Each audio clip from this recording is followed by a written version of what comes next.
Welcome to ITV News Central. On our programme tonight, Birmingham's bars, pubs and parks could close under new council powers as officials look to bring down infection rates. If people can't comply with it, then we've got to put them out of business. It's as simple as that. As Storm Francis has been sweeping its way across the region, we're live at the Highways Agency in Bromsgrove tonight, where the teams have been busy keeping the roads safe. Will the return of university students bring the second wave of coronavirus? Students in Coventry share the caution. Because we can carry it and not necessarily feel it ourselves, we do need to be mindful of older generations who we might bump into on the street or in a shop.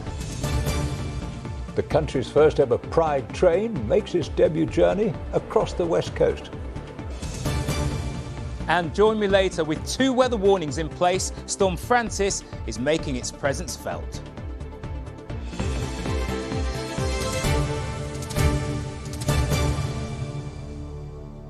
Good evening. Restaurants and bars in Birmingham will be closed down if they don't follow COVID guidelines under new powers given to Birmingham City Council. They'll also be banned from taking bookings for more than 6 people. Weddings too could be halted if more than 30 people are expected, and parks may be closed if they're deemed unsafe. These measures are already in place, but now the government has given Birmingham the legal powers to enforce them. It follows a spike in cases last week, though that is now dropping. The powers come into force tomorrow. Mark Goff has our top story.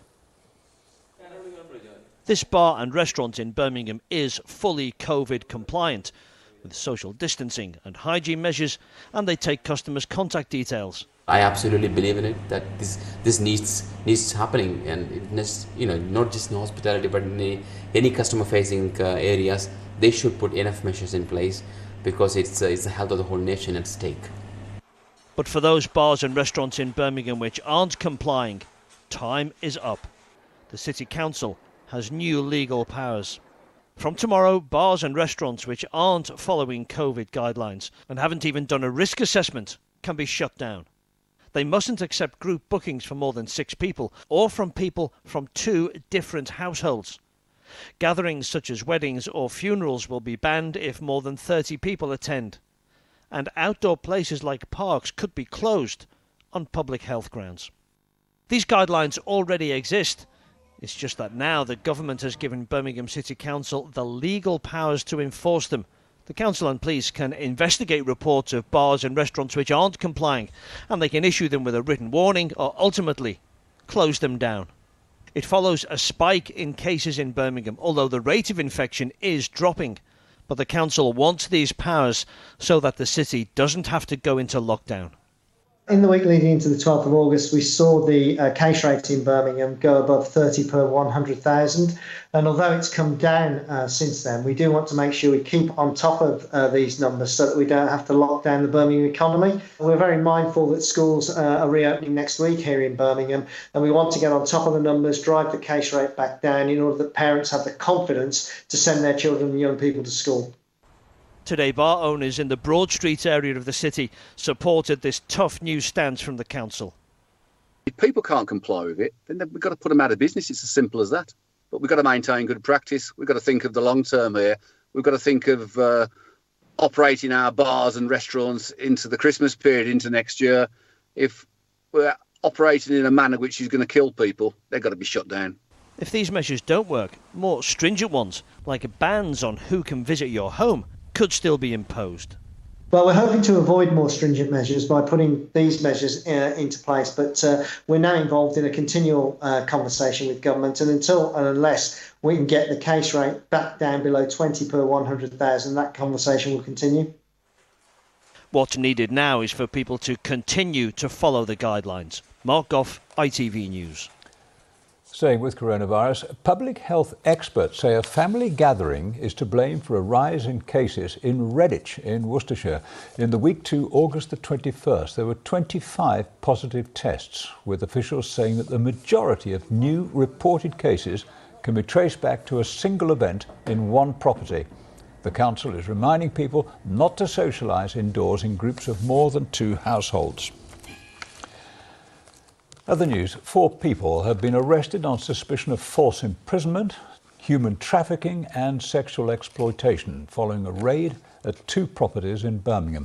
3 women, aged between 18 and 25, were found at a house in Handsworth on Sunday evening. A 33-year-old woman and 21-year-old man were arrested, and 2 other men were arrested nearby. A 50-year-old man has been arrested on suspicion of murder after a body was found in a freezer at a recycling centre in Warwickshire. The elderly man's body was found at the centre on Colliery Lane in Exhall on Friday. The freezer had been moved from a flat by a housing association in Birmingham. The suspect is believed to have been known to the victim and remains in police custody. A funeral provider is warning that the coronavirus lockdown has had a devastating impact on people's ability to grieve the loss of a loved one. It claims that around 1 in 6 of us have been denied the opportunity to say a last goodbye with tight restrictions on services. Nick Smith has been investigating whether we're heading for a grief pandemic. For the directors at O'Malley Family Funerals in Cannock, they're used to seeing families in a profound state of grief. But for the last few months, the tight restrictions on funerals means that those suffering a loss are finding it even more difficult. I think it's been especially tough for mourners. I mean, of course, it's always really upsetting to lose someone, no matter the age, the beliefs or circumstances. You know, it's one of the things that we have to face, and it's a tough part of life. But families have really struggled during the pandemic because they've had to basically pick and choose as to who gets to physically go to the funeral and say goodbye. And I think that's something that's been incredibly tough for, I'd say, all of the families. A recent survey commissioned by YouGov and Co-op Funeral Care found that just under half of those who lost a loved one during lockdown were unable to say their final goodbye in person. In fact, it's thought up to 2/3 of those who are bereaved are currently struggling with their grief due to the conditions imposed by COVID. Jessica Adams is one of those who's struggling with being absent from the funeral of a close relative. Her grandfather Leslie passed away just before lockdown, but as she was pregnant at the time, Jessica had to shield and couldn't attend. Her sisters filmed the ceremony so she could see the fitting send-off for this much-loved farmer. He definitely had the ceremony that fitted him, but he didn't get to have that shared with everyone that he loved and who loved him. And it's not just about being able to see him either, it's also seeing my other family. So I didn't go to the funeral, so I wasn't able to be there for my granny or my dad and my sisters as well. So it's the whole process of saying goodbye with everyone else as well. I think that's what you miss out on. Even now, you know, with restrictions being lifted, we still haven't been able to get together as a family and talk about my granddad. It's not just that one day either, it's, you know, as it moves on, it's still happening really for everyone. While Jean Brackenbury contracted coronavirus and died aged 84. Her funeral was restricted to just 11 guests, so her son Alan and his wife Pat placed photographs of those unable to attend on the seats during the service. Speaking to relations afterwards, it actually helped them because they could watch the live stream. Our sister-in-law came back and said, wow, it really helped us anyway. But, you know, it felt like we were actually there even though we weren't there, because it's like everything else. People have got to mourn in a different way at this moment in time. It's terrible, but unfortunately that's the way it is. Professional counsellors like Yvonne Guest are urging those who've been bereaved during this time to reach out and discuss their experience. I think definitely talk about it. Don't keep it bottled up. And I think one of the problems with the pandemic is people have had reduced emotional capacity. So it's been very hard to go to people and say, look, I've got this problem, because everybody's been struggling. So people have been perhaps a bit more likely to say, I can't cope with that at the moment. And people with the right help and the right support will come through this. But we don't want to give people the impression that it's going to be an experience that stays with them forever. The easing of lockdown has started to see funerals revert to more traditional formats. But for the millions who missed out on that last goodbye, coming to terms with that added sense of loss is a process that may go on for some time yet. Nick Smith, ITV News. National Express Coventry has taken over 3 bus services operated by the collapsed operator Travel de Corsi. The company was one of the largest privately owned bus and coach businesses in the Midlands, but it went into administration after being hit by falling passenger numbers. The new operator says it'll continue the timetables and stops on the route between Coventry and Rugby. You're watching ITV News Central. Still plenty more to come. Schools are about to reopen, but can they work with the threat of COVID? Plus, the country's first Pride train. And after Storm Francis, will the days ahead bring conditions like this? Join me later and I'll let you know.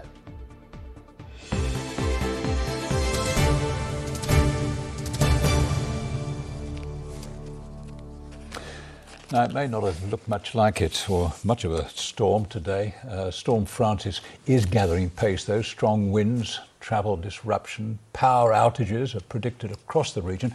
Let's cross live now to our reporter Daniel Skip in Bromsgrove in Worcestershire. Daniel, tell us more.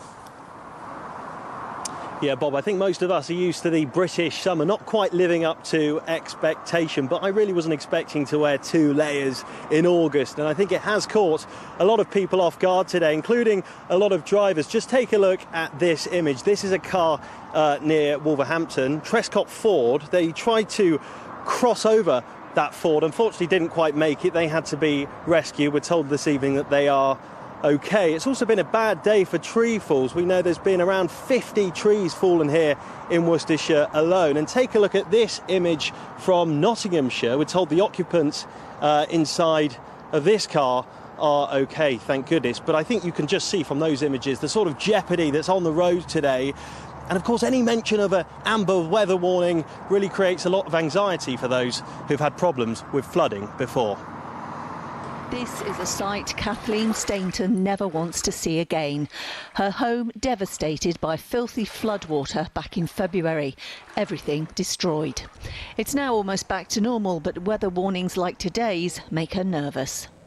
We're very worried because last week we had the flood barriers up constantly all week, which is in itself a hazard because they're panels that we put up from 1 to 4. Depending on how bad the weather is. You must dread listening to the weather forecast, I imagine. Hate it, yes, particularly as it's summer, and you don't really expect this in the summer. It's just been one storm after another. They didn't want to move out after the flood, but had to while repairs to the electrics, plastering and floors were completed. It's been quite traumatic being out of the house, seeing it all wrecked and then put back together again. It was very difficult to keep coming back in the evenings and seeing the progress without being able to move in. The floods are caused by the beck breaking its banks and drains unable to cope. They have these hinges ready on all their doors now to slot barriers into if the rain continues. Jane Hesketh, ITV News, Loudham in Nottinghamshire. So, Daniel, we see there are various residents standing by for Storm Francis. Now, there are various teams out there tonight monitoring this storm. What are they telling you? Yeah, I think just as on cue, we've actually got one of the teams just arriving here this evening. It has been a busy day for the teams. The big question, were they expecting to work this much throughout August? I'm joined with John Fraser from Worcestershire Highways tonight. Thank you for joining us this evening. Yeah. Were you expecting it to be this busy in August? It's not usual to get 2 storms like we've had this time of year, but hey, we expect the unexpected and we're very prepared for whatever's necessary today. 50 trees come down in Worcestershire today. What's it been like on the roads? Well, we've not had any drainage and flooding issues, which is good news. But as you can see with the wind, we've had quite a lot of issues with trees falling down. So we've had specialist tree contractors with chainsaws. They've been out and about cutting up and removing trees as they've come down. We're a little bit worried about the weather potentially going into tonight. Should there be any advice for perhaps drivers who are going to be on the road? Yeah, I think the weather warning is valid until about 10 o'clock tonight. So please listen to the latest news. If you're driving, keep your radio on and be very, very careful. Approach everywhere with caution tonight. Well, thank you very much for joining us tonight. I know your teams have been busy today. They look like they're busy there doing something this evening. So thank you for joining us. Of course, if you want more weather information, stay tuned. Des will have the full forecast later on in the programme. Thanks very much, Daniel. And talking of which, let's get more on Storm Francis and what's already been a year of unpredictable temperatures. And indeed, Des is at the weather desk. Anytime I've got to speak about our dramatic weather, I've got to bring the jet stream in play. It's this fast river of air around 7 miles high in the sky that really is a huge driver when it comes to our weather. First discovered back in 1920s by a Japanese meteorologist. We've seen some records being set. For instance, the Met Office, they've never named 2 storms in August before, but that's where the record-breaking convention ends. We've got a long way to go, even though we are going to see some fairly gusty winds, beating the 87 miles an hour set back in 1996. Or the 167 millimetres of rain that was set back in 1912. The past 22 days of August, we've seen 70 millimetres, which is around 4/5 of our average rainfall. Storm Francis is the 6th named storm of the season. If we saw another one before September the 1st, it would be called Gerda. Unfortunately, on September the 1st, we go back to naming storms from the beginning of the alphabet, which is A. I'll have more weather for you later in the programme. Indeed, well, several storms have been brewing all summer in the education sector, and now as the school holidays wrap up, the reality of going back to classrooms amid COVID is dividing many homes across the Midlands. In a moment, we'll hear from the council calling on pupils to avoid public transport as they head back to school, and our political and education correspondents will be live with more on the big return and have more on fears over a second wave as university students prepare to head back too. But first, as all pupils return to mandatory attendance on a full-time basis from September, Catherine Reid has been looking at just how schools will manage the threat of coronavirus when they reopen. Schools have strict rules to follow when they open in September, broadly split into 2 categories, prevention and response. To help prevent the spread of coronavirus, any staff member or pupil who's displaying symptoms must stay at home. They must also self-isolate if they live with someone who is suspected of having COVID-19. Classes or year groups may be required to stay in bubbles and avoid contact with children outside their group. Schools must also ensure that everyone washes their hands on a regular basis and put enhanced cleaning measures in place. In response to an outbreak, if someone at the school does become infected, the school must contact NHS Test and Trace and follow advice from their local health protection team. They may advise the school to close temporarily, and teachers should have remote education plans in place. So tomorrow, pupils in Leicestershire will be returning to the classroom. Elsewhere in the Midlands, it'll be happening in a week's time. But tonight, there is growing controversy over the wearing of masks. Let's go live now to our political correspondent, Alison Mackenzie. Alison, this is all very confusing. Is it yes or no to masks in our schools? If only it were that simple, Bob. The official advice in England from the government is that masks are not needed in the school setting, in the classroom, in the corridor, or anywhere in the school setting, but not the case in Scotland. Secondary school pupils will have to wear them as they transfer from lesson to lesson, and advice from the World Health Organization says that in their view it's safer for children over the age of 12, secondary school pupils, to wear masks. That's of concern to many, the controversy, why the difference in England. I've been speaking to the biggest teaching union in the Midlands, the National Education Union, and their spokesperson, Chris Denson. With this being an absolutely new pandemic, the science is coming thick and fast. And whilst there's been conflicting evidence on masks, I think when we've seen today that the World Health Organization is suggesting that children over the age of 12 should be using masks in communal areas in schools, and staff who are either vulnerable or staff who are over 60 should be wearing masks, then that's absolutely something that as a government they should be looking at, and should be looking at whether we implement that. I think that would be absolutely vital. Well, hints of a U-turn to come, maybe. Boris Johnson was questioned today about this when he was making a visit down in the southwest. It was put to him, where does he stand given this controversy over whether it's safer to have them or not? On the issue of whether or not to wear masks, in some contexts, we'll look at the changing medical evidence as we go on. If we need to change the advice, then of course we will. A U-turn wouldn't be good for the government, would it? It's had lots of controversy over its handling of the pandemic. What are they going to do over schools? But of course, his insistence is that the kids go back and then the parents can settle into the working environment and the economy can get moving again. And Alison, what about the safety of children actually getting to school? You're right to ask that. 90,000 Leicestershire children go back tomorrow. The official advice from the council there is please cycle or walk, or certainly space out your journeys. No shared cars going into schools. They're very wary of that rush in at 10 to 9, trying to change all that. We spoke earlier to Councillor Trevor Pendleton.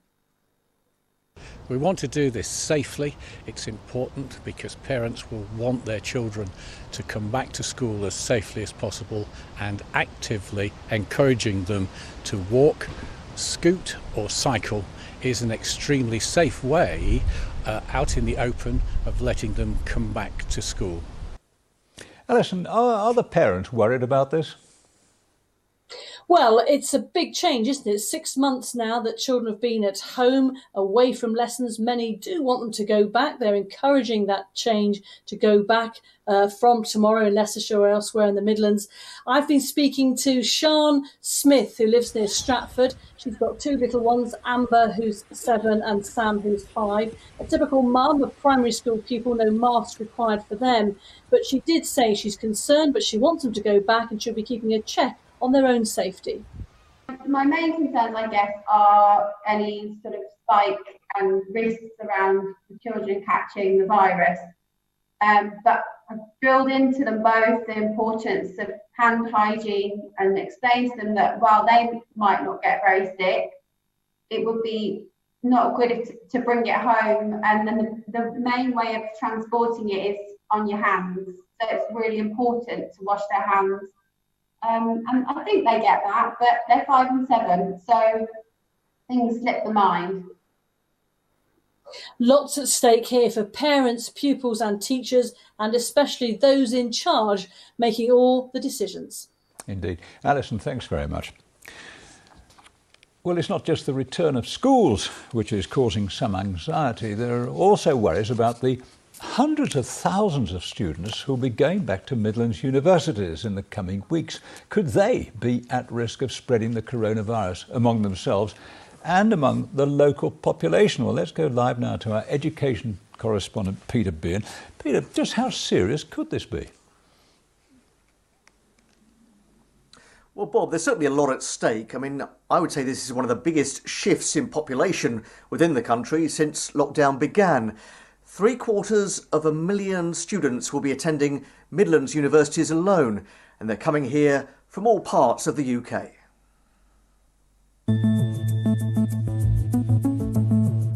Universities have spent months planning for the safe return of their students.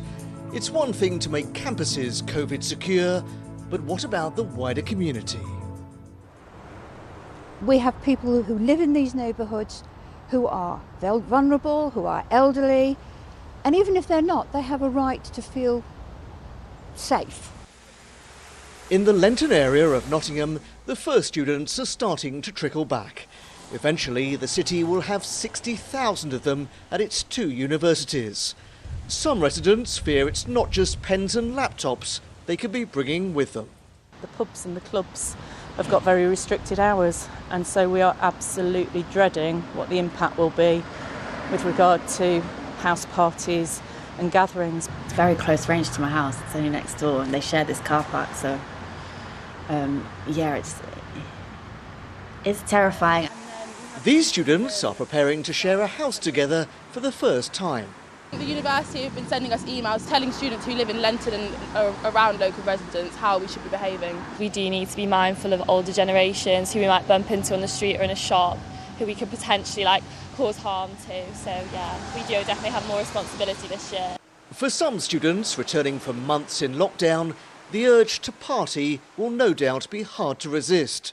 Universities say they'll be reminding them of the government guidelines and the need to respect their neighbours.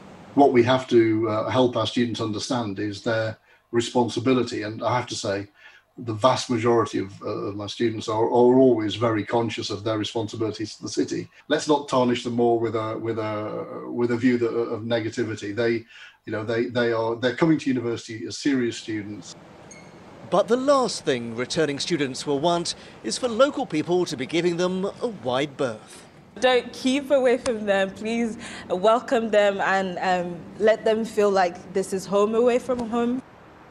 It may be an anxious time for some, but the return of students marks one more step towards normality. So, Peter, there are clearly some real concerns about whether the reopening of the universities is going to cause a spike in cases. But how realistic is that, do you think? Well, one independent group of scientists, Bob, has this week been saying that university students should be carrying on remote learning. They feel so strongly about it, and they point to the case of 2 universities in America which have recently opened and then closed because of outbreaks. This is the view of one scientist here in the Midlands. I think given the fact that students are generally fairly young people, and therefore they're unlikely to experience severe symptoms, and in fact many of them wouldn't experience any symptoms at all if they're infected. It's very difficult for them to know that they're infected and therefore to prevent the spread of the virus. And therefore I think, the only way that we can maybe keep on top of it is to look at enhanced surveillance within these sorts of places. Just one final word from me, Bob, on education. We've had this afternoon the first casualty from the A-level results chaos. Sally Collier, who's the head of the exams regulator Ofqual, based in Coventry, has today resigned her position. Peter, thank you for that update. Now, the country's first ever Pride train has been through the Midlands today. The 11-carriage Avanti West Coast train was staffed entirely by an LGBTQ plus crew. It was fully wrapped in a pride flag design that stretched for 265 metres. The train was waved off at London Euston Station, and it arrived at Manchester Piccadilly earlier today via stations on the West Coast route. This is about our Pride train, the launch of it, and really celebrating the diversity of our people and our communities that we serve on the West Coast Main Line. It's also the first time any train company in Britain has featured the full progressive Pride train across a full train wrap.